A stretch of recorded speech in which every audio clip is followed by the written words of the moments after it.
agree. That's one of my many Thanksgiving favorites.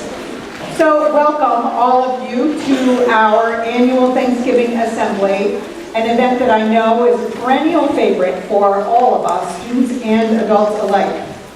We gather here together to celebrate our community and to express gratitude for the many blessings that we have, not the least of which is that we are part of the Holton-Arms School. Many of you know that I keep a gratitude journal, which simply means that every night before going to sleep, I record things I'm grateful for from that day. Sometimes the list is quite long, and sometimes I admittedly have to search for things to be very grateful for, but even on those days, I can always come up with 2 or 3 items. Notably, the entries don't have to be momentous. For example, yesterday, I was grateful that when I dropped a glass on the kitchen floor, it didn't break. I started this experiment to see how the research on happiness applied to me. Positive psychologists have found that keeping a gratitude journal has a long-term and significant effect on our happiness. I continue this practice, which I began more than 2 years ago, because it does help me to maintain a positive outlook, even when I'm stressed or when it feels as though life is going pretty badly. So as we prepare for Thanksgiving, a day when hopefully we all pause to give thanks, I thought I would share with you just a few things I've been grateful for since school started. I want to begin by thanking our facilities staff for all they do for us. I think that they are here now. Is that correct? Are you guys back there? Yes? Some people are. Okay. Wait, don't clap for them yet. I want to thank them for the fact that they drive our buses, direct traffic, clear leaves and snow, set up and take down events, fix things that are broken, do small construction jobs, oversee the care of our fields and the outdoor campus.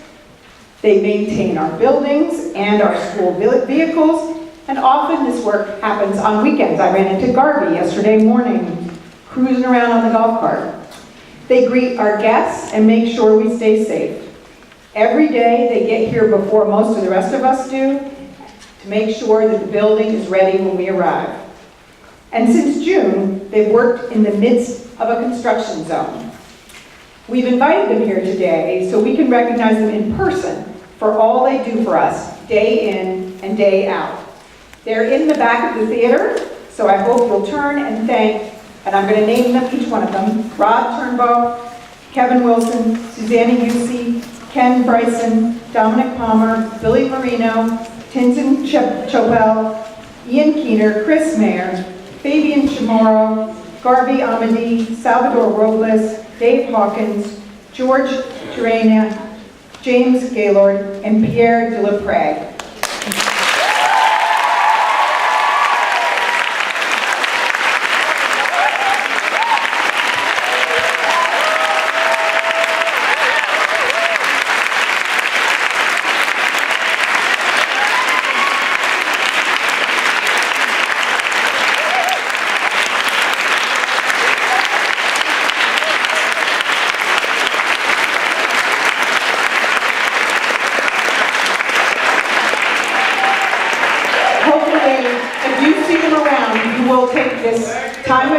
You're welcome, that you'll take this time of year to give them an extra special thanks. So most of the journal entries that I put in my gratitude journal are personal. Occasionally there's a news story that compels me to appreciate all that I have and that those around me have as well. The story about 14-year-old Malala Yousafzai's shooting affected me in just this way, and I talked to the upper school a little bit about this, but I thought it was worth talking about again. You'll recall that she is the 14-year-old Pakistani advocate for girls' education, whom the Taliban attempted to murder on her way home from school several weeks ago. It's really hard for me to fathom the mindset of those Taliban militants, men who want to kill a 14-year-old girl because she believes that she and her fellow students should be able to go to school. It turns out that thanks to the efforts of activists, non-government organizations, including the UN and the World Bank, and governments themselves, that we've made tremendous progress in the last 10 to 15 years in educating girls. In fact, there are now 45 developing countries where there are more girls than boys in high school. That's a huge achievement. However, in Pakistan, only 29% of girls enroll in high school. Only 40% of Pakistani women are literate. Indeed, according to the World Bank, girls' education in Pakistan today is at about the same level as it was here in the United States in the 1830s. Actually, the worst part of the world for girls in education is sub-Saharan Africa. Just for one example, in Senegal, a country some of us are very familiar with, despite universal education, only 56% of female youth, so that would be girls of your age, are literate. Educating girls has a huge impact. The more schooling girls have, the later they marry, and the lower their infant mortality rate. They also can participate in the economy more effectively, have jobs or start a successful business, which helps not only them, but their families and even their countries as a whole. And when you educate girls, you also educate the next generation, because educated women make sure their children also receive an education. The Taliban wants to kill Malala because they understand that educating women threatens everything they believe in. The Taliban fails to gain a foothold where the populace is educated. So I'm grateful above all to live in a country that believes that women should be educated and even has legislation to enforce that. I'm also grateful for courageous activists like Malala herself.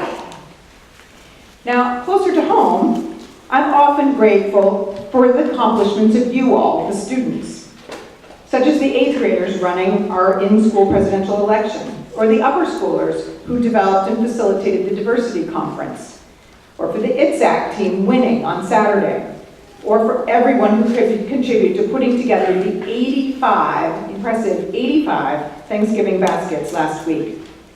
And I'm also grateful for the dedication of your teachers. Most recently, I'm grateful to Mr. Lee for organizing the meteor shower watching on Friday night. Yes, it was great.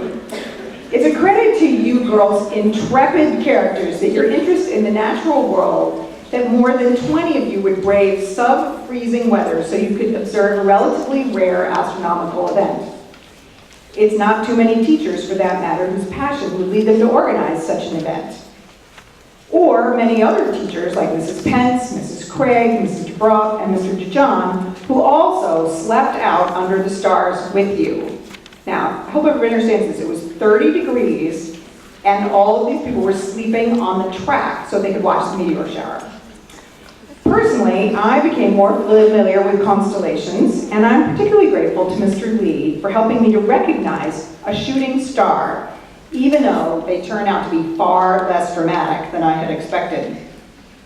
So I could go on and on. I know tonight that I will acknowledge my gratitude for what will be wonderful student speeches this afternoon, because they always are. And I'll also record my thanks for the songs that we sing at this assembly, because I love the songs that we sing at this assembly. So with that, let's move on to those parts of this assembly. And I hope as you go off for this holiday and spend time with family and friends, that you will look for reasons to be grateful. I'm confident that you'll find many. Thank you all.